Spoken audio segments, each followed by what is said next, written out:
The dust of redemption gap settled on Clara's shoulders like a shroud. It was a fine, red powder that coated everything: the warped wooden planks of the boardwalk, the adobe walls of the squat buildings, and the inside of her throat. The stagecoach that had brought her and her husband, Elias, to this desolate outpost in the New Mexico territory was now just a shrinking speck on the horizon. But Elias hadn't been on it when it left. He had vanished an hour before its scheduled departure, along with their shared savings, their two best horses, and any semblance of Clara's future. She stood alone, a solitary figure in a dark traveling dress, clutching a small, worn valise. The sun beat down with a merciless intensity, bleaching the color from the sky and making the air shimmer above the single, dusty Main Street. A few men loitered on the porch of the saloon, their faces shadowed by the brims of their hats, their gazes lingering on her with a mixture of curiosity and suspicion. A woman alone was a rarity here. A well-dressed woman alone was an anomaly, an invitation for trouble.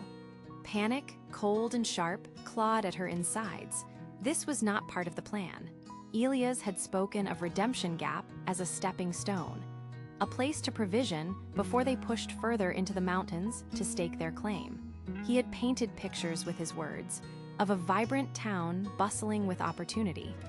The reality was a handful of sun-scorched buildings gasping for life in the middle of an endless desert. It was a place where hope came to die. Her first instinct was to cry, to sink to her knees and let the despair consume her. But her mother's voice, a firm and steady presence even years after her passing, echoed in her mind. Tears are a luxury, Clara. Resilience is a necessity. Taking a shaky breath that tasted of grit, Clara straightened her spine. She needed help. She needed information. There was only one place in a town like this to seek official aid. Her eyes scanned the street and settled on a building slightly larger than the rest, with a faded sign that read, "Sheriff." Her heels made a hollow, lonely sound on the boardwalk as she approached. The door was open, a dark rectangle offering little respite from the oppressive glare. As she stepped into the relative cool of the interior, the smells of stale coffee, tobacco, and sweat hit her. A large man sat with his boots propped up on a cluttered desk, a tin star pinned crookedly to his vest. His face was a roadmap of sun and scowls, his mustache thick and stained with nicotine. He didn't get up. He barely acknowledged her presence, just tracked her with his eyes as she came to a stop in front of his desk. "Sheriff," she asked, her voice sounding small and foreign in the quiet room. "What is it?" he grunted, not bothering to move his feet. "My name is Clara Vance. I've been stranded. My husband, he's gone. He took our money, our horses," her voice faltered. Saying the words out loud made the betrayal real, a physical weight in her chest. The sheriff, whose name she saw on a wanted poster was Miller, finally swung his boots to the floor with a heavy thud. He stood, his bulk seeming to shrink the room around her. He looked her up and down, a slow, appraising glance that was utterly devoid of sympathy. It was the look a man gives a piece of livestock he's considering for purchase or for slaughter. "Gone, you say?" He let out a short, humorless laugh. "Happens. Man gets a look at this place, realizes he's made a mistake and cuts his losses. Looks like you were the loss he cut." Clara flinched as if struck. "Is there nothing you can do? He's a thief. He robbed me." "Ma'am," Sheriff Miller said, stepping closer, his voice dripping with condescension. "What you and your husband do is a domestic affair. Far as I'm concerned, a man's property is his to take. And in this territory, a wife ain't much different from a horse or a satchel." His words hung in the air, thick and suffocating. Humiliation burned hot on her cheeks. She could feel the stares of the men who had now gathered at the doorway, drawn by the prospect of a scene. "I need help," she whispered, her desperation overriding her pride. "I have nothing. Nowhere to go." Sheriff Miller leaned against the edge of his desk, crossing his arms over his broad chest. He gestured vaguely toward the dusty street outside. "The saloon's always hiring girls to pour drinks. Or you can wait for the next stagecoach in 3 days and pray the driver takes pity on you. But let me give you a piece of advice for free." He leaned in, his voice dropping to a low, gravelly rasp meant for her alone, but loud enough for the others to hear. "Go home. Wherever that is, turn around and get out of here. This ain't a place for women." He spat a stream of tobacco juice into a nearby spittoon, the sound a punctuation mark on his decree. The finality in his tone, the smug curl of his lip, the quiet snickers from the doorway, it all coalesced into a single, clarifying moment of rage. The fear and panic that had been her companions for the last hour evaporated, replaced by something cold, hard, and sharp. She didn't say another word. She simply held his dismissive gaze for a long moment, her expression unreadable. Then, she turned on her heel and walked out, her back ramrod straight, leaving him and his audience behind. She walked past the saloon, past the general store, not stopping until she reached the far edge of the town, where the last building gave way to the vast, indifferent desert. She dropped her valise in the dust and sank onto it, the weight of her situation pressing down on her. He was right. This was no place for a woman. At least, not for the kind of woman he thought she was. Her hands trembled as she opened the valise. Inside, beneath her few spare clothes, was a small, velvet pouch. Her fingers closed around the object within. It was heavy, its shape familiar and comforting. She pulled it out. It was a gold nugget, the size of a man's fist, its surface smooth in some places and jagged in others.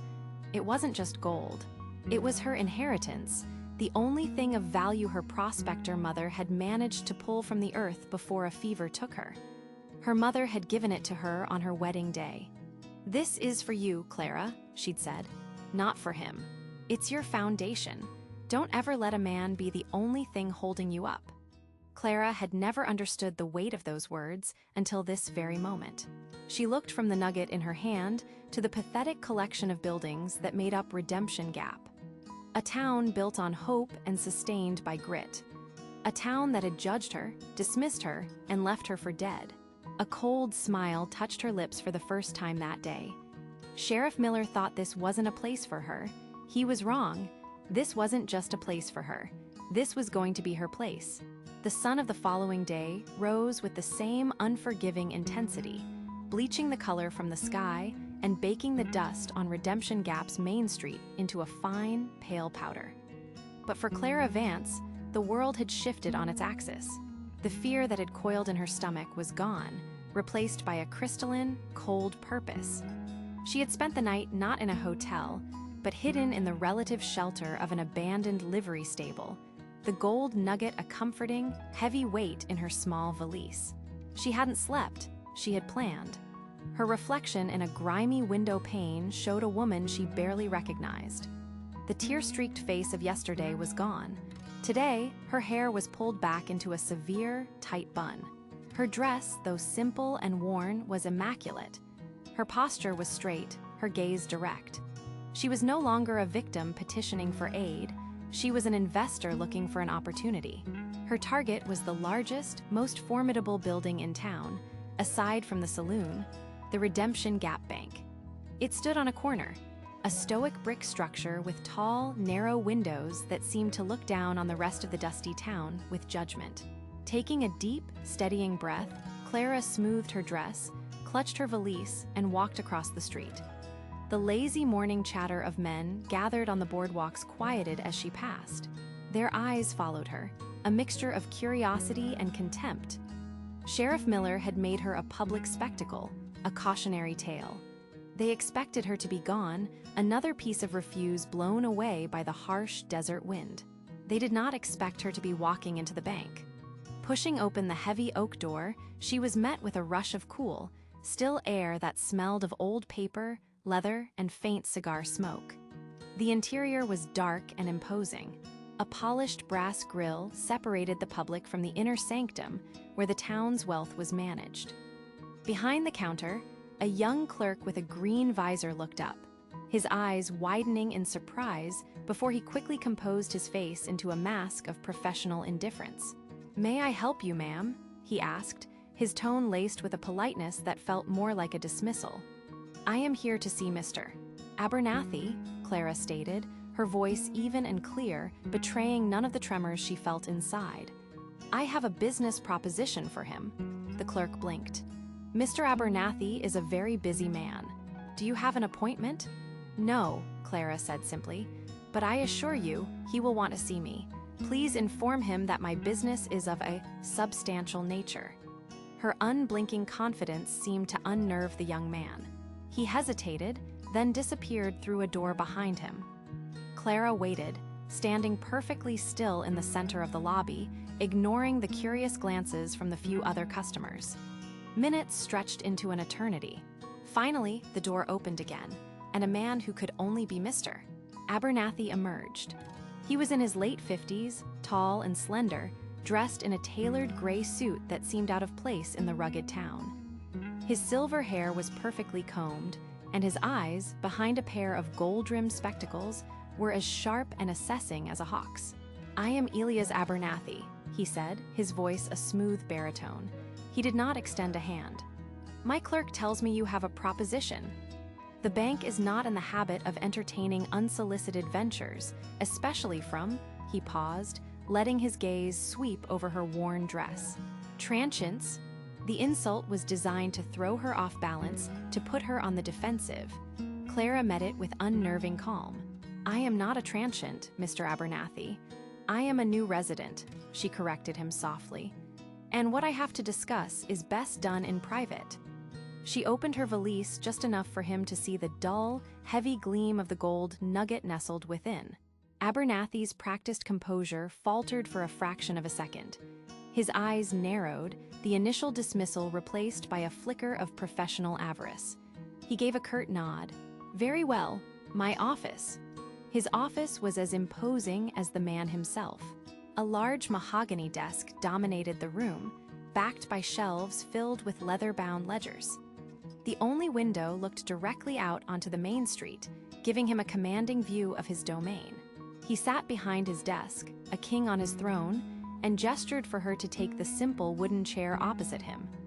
It was a clear power play, positioning her as a supplicant. Clara placed her valise on her lap but did not open it immediately. Thank you for your time, Mr. Abernathy.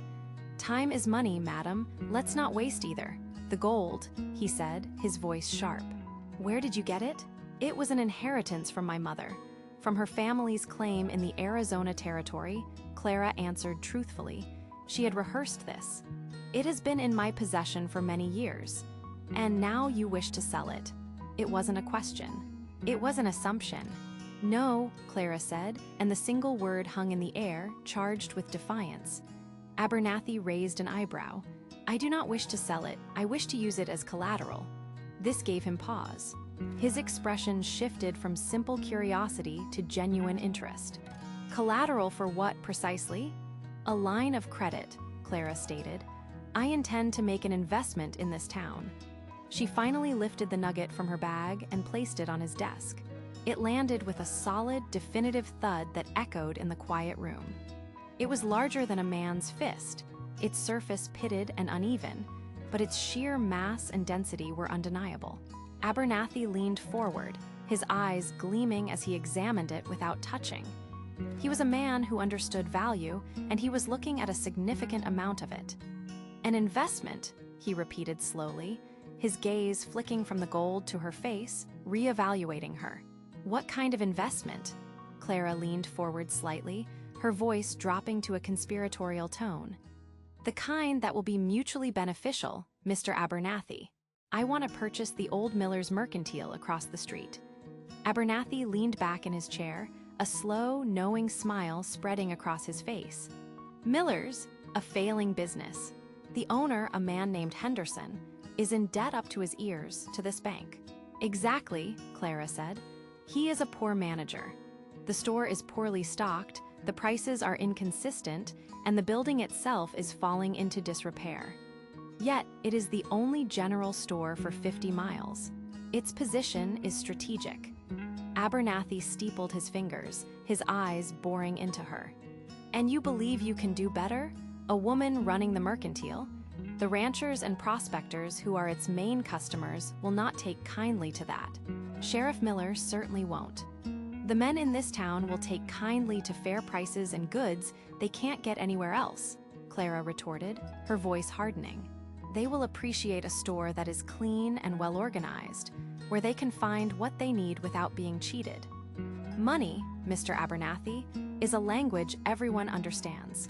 As for the sheriff, she added, a ghost of a smile touching her lips, his opinion is of no concern to me. My business is with the bank. Her audacity was breathtaking. Abernathy was silent for a long moment, his mind clearly racing through calculations. She was offering him a solution to a bad debt, backed by solid gold. The risk was in her, an unknown woman in a town hostile to her very presence. But the potential reward, a thriving business paying interest to his bank, was tempting. This is highly irregular, he finally said, more to himself than to her.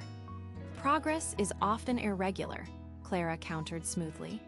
You clear Mr. Henderson's debt, the bank holds the deed to the mercantile and my nugget as collateral, and you extend me a line of credit for renovations and initial stock. It is a sound, low-risk proposition for you. Abernathy stared at her, a look of grudging respect in his eyes. He saw past the worn dress and the tired face to the sharp, calculating mind beneath. This was not the hysterical woman the sheriff had described. This was a force to be reckoned with. The terms will be steep, he warned. I would expect nothing less, Clara replied. He nodded slowly, a decision made. He pulled a set of papers from a drawer. I will have my lawyer draw up the transfer of deed and the loan agreement. It will be ready by end of day. Clara inclined her head. Thank you, Mr. Abernathy. I believe this will be the beginning of a very profitable partnership. She stood, collected her valise, leaving the heavy gold nugget on his desk as a symbol of their new pact, and walked out of the office. As she stepped back into the blinding sunlight of the street, the world looked different again. She was no longer powerless. She was a proprietor. Her gaze fell upon the dilapidated mercantile across the way, its windows clouded with grime, a closed sign hanging crookedly in the door. It wasn't just a building. It was the first stone in the foundation of her empire. From the corner of her eye, she saw the curtain twitch in the sheriff's office window. A grim smile touched her lips. The game had just begun. The key Mr. Abernathy placed in Clara's palm was heavy, cold iron. It felt less like a key and more like a weapon, a tangible piece of the power she had just wrestled from the town's clenched fist. He stood beside her on the warped boardwalk, the morning sun already baking the dust of Redemption Gap's Main Street. The mercantile sign, HARRINGTON's goods and supplies, was so faded it was nearly a ghost. The work begins now, Mrs. Vance, Abernathy said, his tone a mix of warning and grudging respect. Eyes will be on you. Every pair. Let them look, Clara replied, her voice steady. She fit the key into the lock. It protested with a grating screech of rust, a sound that seemed to echo the town's resistance to change. With a firm twist, the lock gave way. The door groaned open, releasing a breath of stale, forgotten air, a scent of decay, dust, and dormant memories. Clara stepped inside, leaving Abernathy on the boardwalk.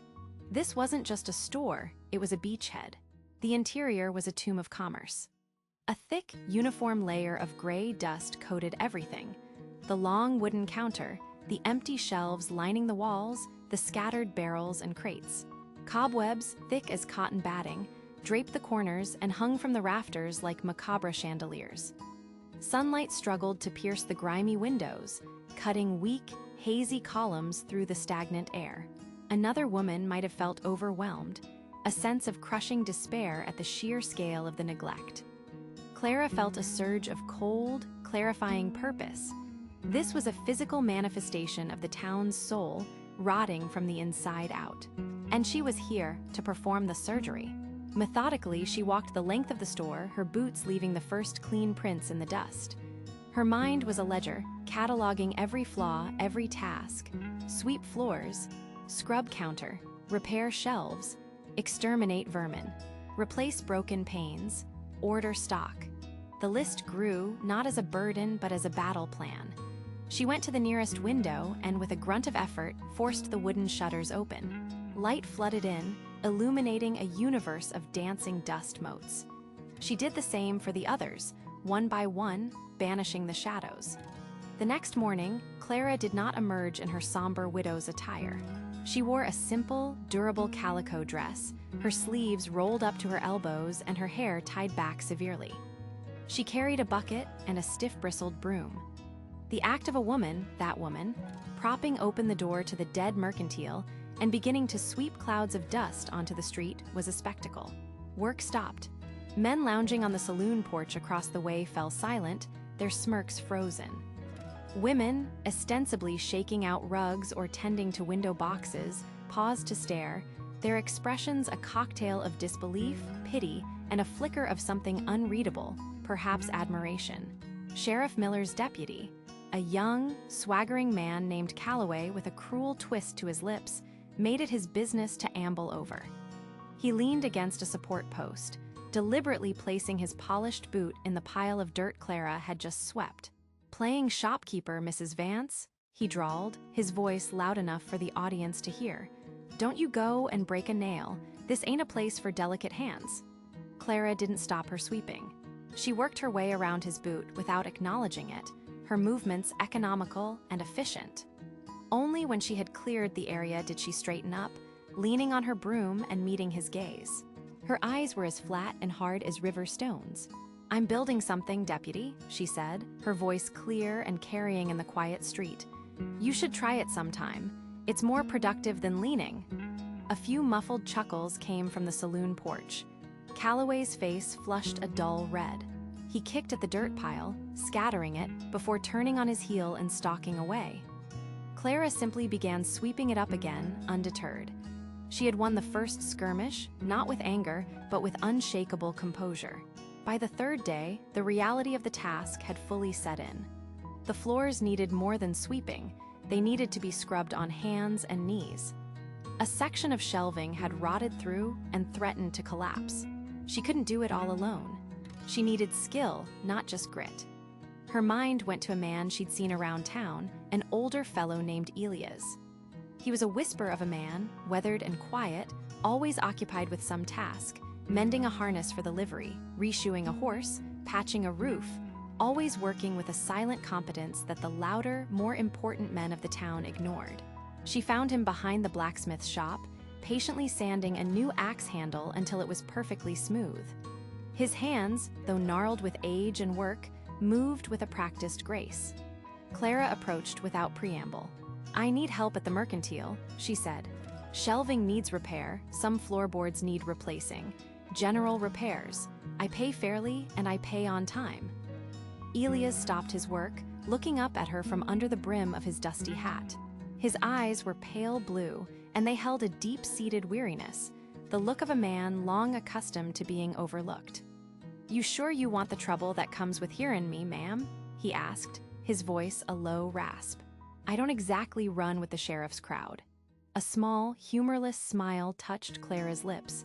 "That's precisely why I'm asking you, mister. Just Elias.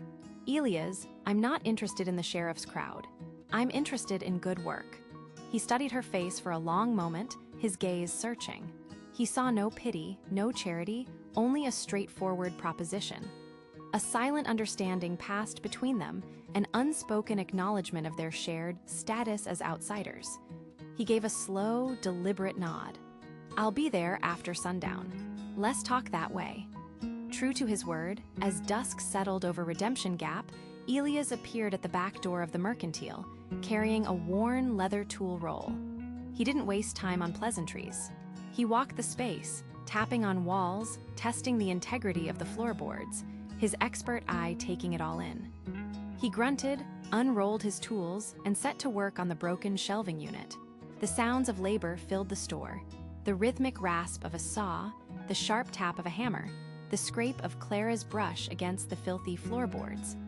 They worked in comfortable silence, two solitary figures illuminated by the warm glow of a single lantern. Outside, the town settled into its nightly rhythm, but inside the old mercantile, a new one was being born. Passers-by would see the light burning late into the night, a beacon of defiant activity in the heart of a town that had declared her unwelcome. The foundation was being laid, not just of a store, but of an empire, one scrubbed floorboard and one hammered nail at a time. The scent of progress was a heady mix of fresh pine, linseed oil, and the dry, mineral tang of new plaster. For 2 weeks, the mercantile had been a storm of activity. Under Elias' quiet, efficient direction, the sagging porch was leveled, the roof patched, and the shattered windows replaced with new panes of glass that gleamed in the harsh Redemption Gap sun. Inside, the space was transformed. The grimy, cluttered tomb Clara had first entered was now bright and airy. Sturdy shelves, planed smooth by Elias' skilled hands, lined the walls, and a long, polished counter stood ready to receive customers. Clara ran her hand along the counter's edge, a rare, small smile touching her lips. They had done it. They had built the vessel. But as she looked at the rows of empty shelves, a familiar coldness seeped back into her bones. The victory was hollow without the lifeblood of commerce. The store was a body without a soul. "She's a fine thing, isn't she?" Elias' voice was low, filled with a craftsman's pride. He stood near the entrance, wiping sawdust from his hands with a cloth, his gaze sweeping over their shared work. "She is, Elias," Clara affirmed, her smile fading. "But a beautiful ship is just a coffin if it can't be provisioned for a voyage." His gaze met hers, the understanding immediate. The physical labor was the easy part. The real war was about to begin. Her first move was to approach the local agent for the Western Freight and Transit Company, a nervous, balding man named Henderson, whose office smelled of stale cigar smoke and fear. He ran the only reliable freight line into Redemption Gap, the artery that fed the town. Clara laid out her proposed schedule and a list of goods to be freighted from the nearest major depot. She spoke calmly, professionally, pushing a signed bank draft from Abernathy across the desk as a deposit. Henderson stared at it as if it were a coiled snake. He picked it up, his fingers trembling slightly, then put it back down, refusing to meet her eyes. I'm sorry, Mrs. Vance," he stammered, shuffling papers that didn't need shuffling. "There seems to have been a surge in demand. Our wagons are fully committed, for the foreseeable future." Clara's posture didn't change. Her voice remained level, but it gained an edge of steel. "The foreseeable future? That's a rather vague term for a man in the logistics business, Mr. Henderson. Is there a problem with my credit?" No, of course not," he said quickly, finally looking up. His eyes were wide with a trapped animal's panic. "It's just complications, scheduling conflicts. Complications caused by Sheriff Miller, perhaps." The man flinched as if struck. He swallowed hard, his Adam's apple bobbing. He didn't have to say a word. The truth was written in every line of his terrified face. The sheriff had gotten to him. An implicit threat of endless inspections, misplaced cargo, or sudden road tolls would be all it took. Miller was strangling her business before it could draw its first breath. Clara stood, her expression unreadable. "I see. Thank you for your time, Mr. Henderson." She slid the bank draft back into her reticule and walked out, leaving the agent sweating in his chair. She found Elias back at the store, securing the new sign they had painted, VANCE Mercantile. He saw her face and immediately stopped his work. "No luck, I take it." "Henderson's wagons are fully committed," Clara said, the quote marks audible in her tone. She walked past him into the echoing emptiness of the store. "Miller's work. He's cutting off our supplies." Elias sighed, a deep, weary sound. He followed her in, leaning against a support post. "He has his hooks in everything that moves on a schedule, Clara. The freight line, the stagecoach that brings the mail and small parcels, he likes things predictable, controllable. Anyone who helps you becomes unpredictable. A risk." Clara paced the length of the empty store, her footsteps sharp and decisive on the new floorboards. Despair was a luxury she couldn't afford. Anger was a fuel. "Then we stop playing his game. We don't need his schedules or his freight lines. If the mountain won't come to us, we will go to the mountain. Is there another town? Somewhere close enough to haul from ourselves?"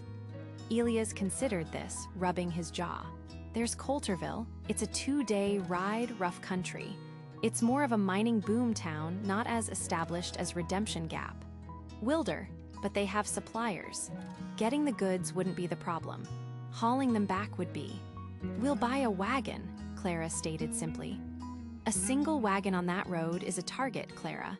For bandits, or worse, for a random patrol led by one of Miller's deputies looking for contraband." This was the crux of it, the physical danger. But Elias' mind was already working the angles, a testament to his own quiet resilience. A flicker of an idea crossed his face. "There is one other option," he said slowly. "There's a man who runs an independent freight service out of Coulterville, Silas Croft. He doesn't stick to timetables or main roads. He hauls what others won't for a price. He's not afraid of the sheriff because he's not from here. He values gold more than he fears trouble." Hope, sharp and clear, cut through Clara's frustration. Where would we find this Mr. Croft? In Coulterville, likely in the bottom of a bottle at the Gilded Cage Saloon. 2 days later, Clara and Elias rode into Coulterville on horses purchased with Abernathy's funds. The town was a stark contrast to Redemption Gap. It was louder, dirtier, and thrummed with a chaotic energy. The streets were crowded with miners, prospectors, and opportunistic souls from every corner of the country. There was no suffocating order here, only raw, untamed ambition. The Gilded Cage was a cacophony of piano music, rough laughter, and the clink of glasses. In a dark corner, a man sat alone at a table, nursing a whiskey. He was broad-shouldered and weathered, with a thick beard and eyes that missed nothing. Elias gave a slight nod. "That's him." Clara walked directly to his table, Elias a step behind her. She didn't wait for an invitation. "Mr. Croft, my name is Clara Vance. I have a business proposition for you." Silas looked up, his gaze taking her in from head to toe, a woman of obvious means, but with a hardness in her eyes that didn't belong in a parlor. He gestured to the empty chair. "I'm listening." Clara laid it out plainly.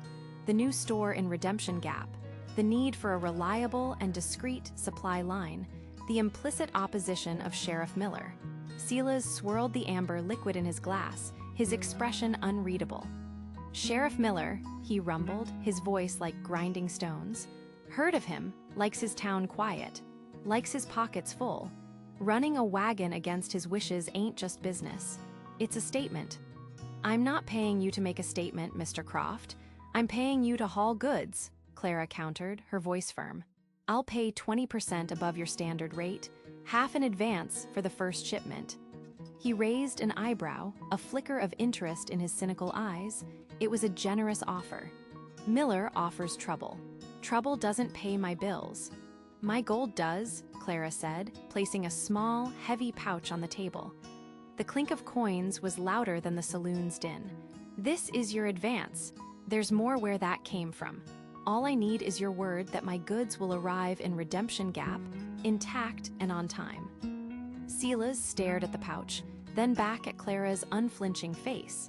He saw the resolve there, the same hard-bitten pragmatism he saw in the mirror every morning. This wasn't some flighty woman playing shopkeeper.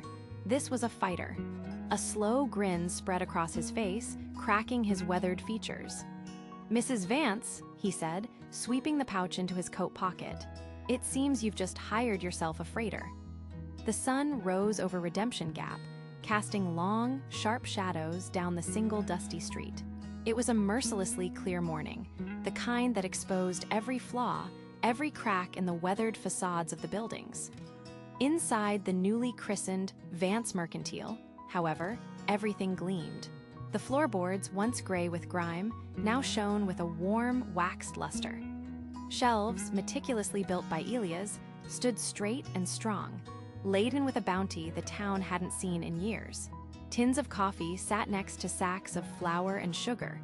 Bolts of colorful calico and sturdy denim promised new dresses and durable work pants.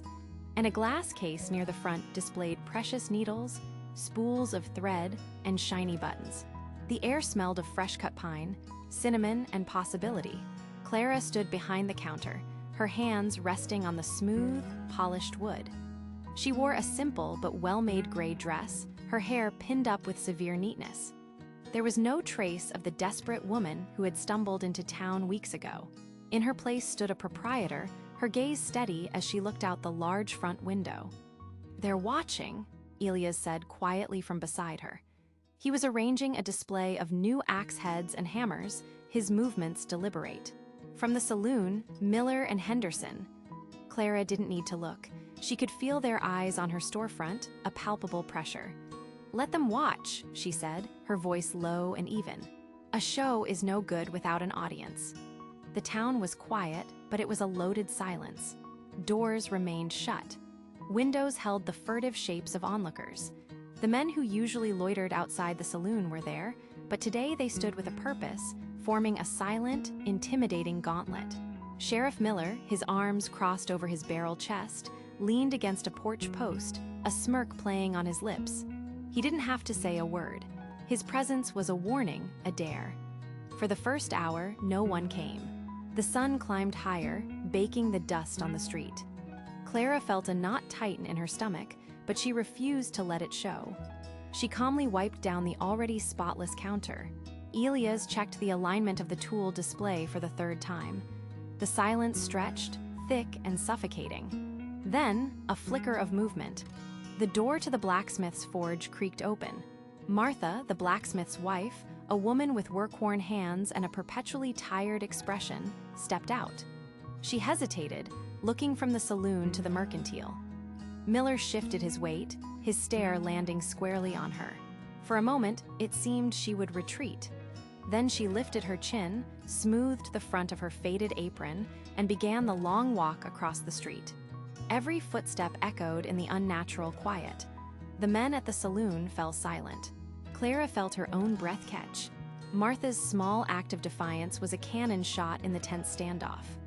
As she reached the boardwalk, another door opened. Sarah, a young woman who did laundry for the few families in town, slipped out and, with a quick, nervous glance around, scurried to catch up with Martha. They reached the door together and pushed it open, the small bell above it chiming brightly, defiantly.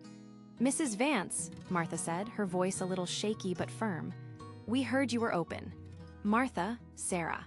"Welcome to Vance Mercantile," Clara replied, a genuine warmth flooding her voice and chasing away the tension in her chest. "Please, look around. The coffee is fresh if you'd care for a cup." As the two women began to explore, their initial nervousness giving way to quiet gasps of wonder at the selection, the spell was broken. An elderly man, Mr. Henderson, who had long complained about the poor quality of the saloon's tobacco, shuffled across the street, pointedly ignoring the sheriff's glare. Then another woman, then a family with two small children who stared wide-eyed at a jar of hard candy on the counter. The dam of intimidation had cracked. The store began to fill with a low, pleasant hum of conversation.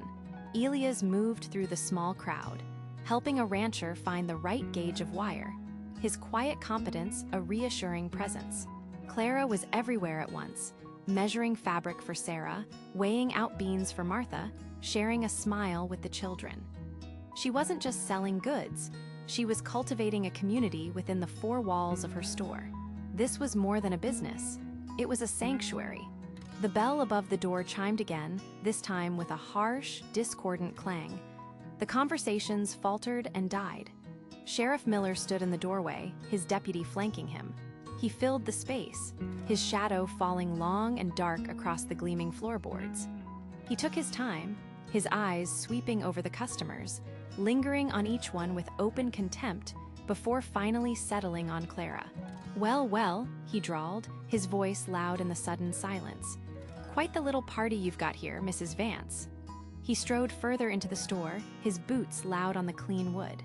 He picked up a can of peaches, tossing it lightly in his hand. Selling overpriced sweets to the ladies, a fine business model. The remaining customers froze, their fear of the sheriff warring with their newfound loyalty to the store. Clara faced him from behind the counter, her expression unreadable. "The price is fair, Sheriff," she said calmly, "and the quality is higher than anything this town has seen in a very long time.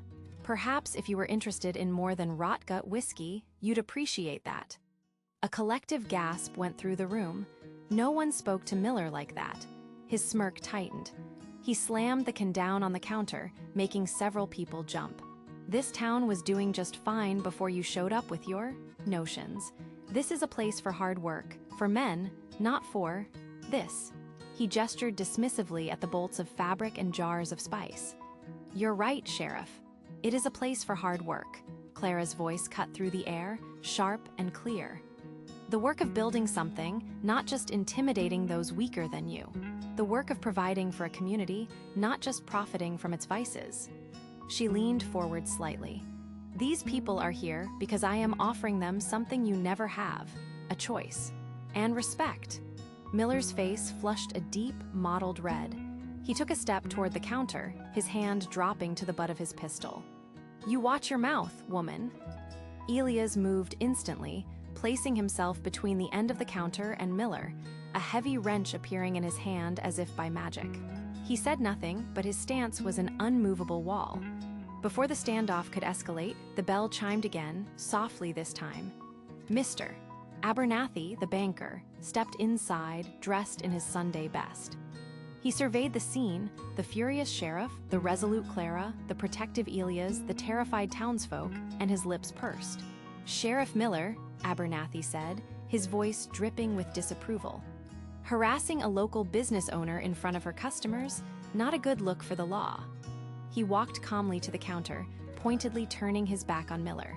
Clara, my dear, I trust the opening is going well. I'll take 2 pounds of that Arbuckle's coffee and a tin of that tobacco for my pipe. The good kind. The banker's public endorsement was a fatal blow to Miller's authority in that room. The sheriff looked from Abernathy's dismissive back to Clara's triumphant gaze and knew he had lost this round. He was a bully, and a bully's power evaporated without fear. With a final, venomous glare that promised retribution, he turned on his heel and stormed out of the store, his deputy scrambling after him. The tension in the room broke like a fever. A nervous cheer went up. Martha started clapping, and soon the entire store joined in. Clara leaned against the counter for just a second, a wave of exhaustion and adrenaline washing over her. She met Elias' eyes over the heads of the crowd. He gave her a single, slow nod. The Vance Mercantile wasn't just open for business. It had become the new heart of Redemption Gap, and the war had only just begun. The weeks following the grand opening settled into a rhythm that was entirely new to Redemption Gap. The tin bell above the Mercantile's door became the town's heartbeat, a cheerful announcement of commerce and community. Mornings were a flurry of activity as ranchers stocked up on supplies, and their wives gathered around the bolts of new calico. Their conversations, a low, pleasant hum that filled the space with life. The air, once thick with dust and despair, now smelled of fresh ground coffee, new leather, and Clara's quiet determination. Clara had become a fixture behind the counter, her initial steeliness softened by the daily interactions. She learned the names of children, remembered which ranchers preferred which brand of tobacco, and knew precisely the shade of thread Martha would need for her quilting circle. She was no longer just an outsider. She was the hub of a wheel that was slowly beginning to turn in a new direction. Elias was her constant, silent partner in this transformation. He was everywhere at once, unloading crates, repairing a loose floorboard, offering a hand to an elderly customer. His loyalty and unspoken promise that fortified Clara more than any ledger book could. Sheriff Miller watched it all from the dusty window of his office. The laughter from the Mercantile was a personal affront. Every time the bell rang, it was like a hammer blow to his authority. He had tried public intimidation and economic strangulation, but Clara had turned both against him. She had not only survived, she was thriving, and in doing so, she was making him look like a fool. His deputies felt it too. The easy swagger in their step was gone, replaced by a sullen resentment. The town no longer looked at them with fear, but with a new, calculating measure of respect that was reserved for Clara Vance. One sweltering afternoon, as the sun beat down on the parched street, a cloud of dust appeared on the horizon. It moved too fast for a wagon. A single rider, hunched low over his horse, was galloping toward town with a desperate urgency. He reined his lathered horse to a skidding halt in front of the Mercantile, nearly collapsing as he dismounted. It was Tom, one of the young outriders Silas Croft had hired for protection. Elias was the first one out the door. "Tom, what is it? What's wrong?" The boy was gasping for air, his face pale under a layer of grime. "It's Sila's," he choked out, his words tumbling over each other. "The wagon at Devil's Backbone, it went over, the whole rig. It's at the bottom of the ravine. Sila's, he's hurt bad. I think his leg is broken."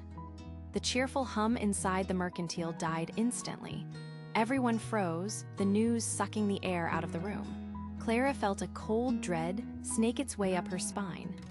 Devil's Backbone Pass was the most treacherous part of the route, a narrow shelf of rock with a sheer drop on one side. An accident there was plausible, but she knew, with a certainty that chilled her to the bone, this was no accident. Her eyes instinctively shot across the street to the sheriff's office. Miller was standing in the doorway, arms crossed, a mask of feigned neutrality on his face. But behind him, his deputy Cletus couldn't hide a faint, cruel smirk. It was all the confirmation Clara needed. She turned, her voice cutting through the stunned silence, sharp and clear.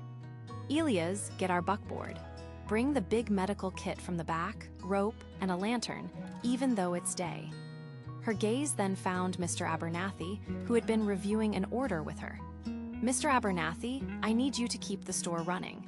And please send word to Doc Adams. Tell him we're bringing a man in." There was no hesitation. Elias was already moving toward the stable. Abernathy nodded, his face grim. "Of course, Clara, be careful." The ride out of town was a blur of pounding hooves and choking dust. Elias handled the team with expert hands, his jaw set in a hard line. Clara sat beside him, her knuckles white as she gripped the seat. They didn't speak. There was nothing to say. They both knew what they would find and what it meant. An hour later, they reached the pass. The scene was even worse than Tom's description. The deep ruts of the heavy freight wagon veered sharply off the trail.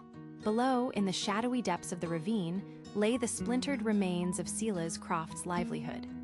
Crates had burst open, spilling flour, sugar, and dry goods across the rocks like a fresh snowfall. The wagon itself was a tangle of shattered wood and twisted metal. Elias secured their buckboard and began a careful descent while Clara scanned the road. Her suspicion was a living thing, demanding proof.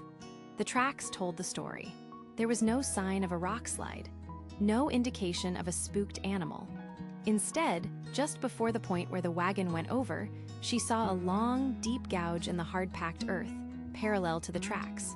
It was as if something heavy had been dragged into the wagon's path, something meant to catch a wheel and wrench the entire rig sideways. "Clara, down here." Elias' voice was tight with urgency. "He's alive." Clara scrambled down the treacherous slope, her skirt catching on thorns. Silas was pinned beneath a section of the wagon's frame, his face ashen with pain, but his eyes were blazing with fury. One of his legs was twisted at an unnatural angle. "It was sabotage, Clara," he growled through gritted teeth as Elias worked to free him. "Something on the road, a log maybe, it happened so fast. I was on the brake, but it was too late." As Elias and Clara worked together to leverage the frame off his leg, Clara's eyes fell upon the wagon's front axle, which had snapped clean in two. But it wasn't a clean break from stress. Near the center of the splintered wood was a darker, straighter line, the unmistakable mark of a saw blade. Someone had cut it almost all the way through, leaving just enough wood to hold until it was put under the immense strain of the pass's incline. It was a death trap, expertly designed. Her blood ran cold. This wasn't just about stopping her supplies. This was attempted murder. As Elias finished splinting Silas's leg, Clara's gaze swept the wreckage. A glint of metal under a piece of canvas caught her eye. She reached down and pulled it free. It was a concho, a small, silver-plated disc with a star stamped in the center. She had seen identical ones adorning the leather gun belts of Miller's deputies. She closed her fist around it, the metal biting into her palm. Here was her proof, however small. The journey back was slow and agonizing. Every bump of the buckboard sent a fresh wave of pain through Silas. By the time they reached the edge of town, word had spread. A small crowd was waiting, but this was not a crowd of curious onlookers. Martha was there with bandages and clean water. Two ranchers stepped forward without a word and gently helped Elias lift Silas and carry him to the doctor's office. Others began quietly unloading the few salvaged goods from Clara's buckboard. They saw the blood, the splintered wood, and the cold fury on Clara's face. No one needed to be told what had happened. They knew. That night, the mercantile was dark and silent. In the small apartment above, a single lantern cast long shadows on the walls. Clara sat at her table with Elias and a shaken Mr. Abernathy. Silas was stable at the doctor's, but the attack hung over them like a shroud. He tried to kill him, Clara said, her voice a low, dangerous whisper. Over bolts of cloth and bags of beans, he was willing to murder a man to stop me. Abernathy wrung his hands. This has gone too far, Clara. This is a criminal matter, not a business dispute. Miller is the law. We have no recourse. Then we make one, Elias said, his voice rumbling with a protective anger Clara had never heard before. He can't be allowed to get away with this. But how can we prove it? The banker lamented. It's their word against a risk-taking teamster with a history of incidents. Slowly, Clara opened her hand and placed the silver concho on the table. It gleamed in the lantern light. This was at the crash site, she said. It's not enough for a U.S. Marshal, not yet, but it's enough for me. Abernathy and Elias stared at the small piece of metal. It was a declaration of war. He thinks this will make me run, Clara continued, her eyes as hard as diamonds. He thinks fear will finally do what intimidation and blockades could not. He's wrong. We are not stopping. Silas will be paid in full for his wagon and his time, and he'll get a bonus. We're going to send for another shipment. And when it comes through Devil's Backbone, we will be waiting for them. The fight for the Vance Mercantile was over. The war for Redemption Gap had just begun. The air in the Mercantile's backroom was thick with the scent of sawdust, lamp oil, and a simmering, righteous anger. On the rough-hewn table between them lay the evidence. The jagged piece of the sawn axle and the tarnished silver concho. Clara, Elias, and a bandaged but resolute Silas Croft leaned over it, their shadows dancing in the flickering light. Silas's arm was in a sling, and a fresh cut stitched across his cheek pulled tight when he grimaced, which was often. It's not enough to take to a federal marshal, Clara stated, her voice low and steady. Miller has friends in Coulterville. It would be our word against a sheriff's. We need to catch him in the act. Publicly. An ambush, Elias said, his gaze fixed on the concho. But he'll be expecting it now. He knows we found the wagon. He knows we found wreckage, Silas corrected, his voice a low growl. He doesn't know we found this. He tapped the concho with a finger on his good hand. He thinks I'm laid up broken. He thinks she's scared. He nodded toward Clara. He's arrogant. We use that. A plan began to form, sharp and dangerous. They would use the next supply run as bait, but not just any run. Clara went to see Mr. Abernathy, laying out the entire scheme. The banker listened, his expression growing more severe with every detail of Miller's criminality. He looked at the concho, then at Clara's unwavering eyes. He has threatened the economic stability of this town, endangered its citizens, and abused his office, Abernathy declared, his voice firm. He has made this necessary. You will have my full support, Mrs. Vance, and I know a few good men, ranchers and miners who have had their own run-ins with Miller, who will be eager to see justice served. The trap was set. Clara spread the word, letting it slip to a known gossip that her next shipment contained not just dry goods, but a special order for the mining company, blasting powder, and a small but heavy crate of payroll. A lure of greed and power Miller couldn't resist.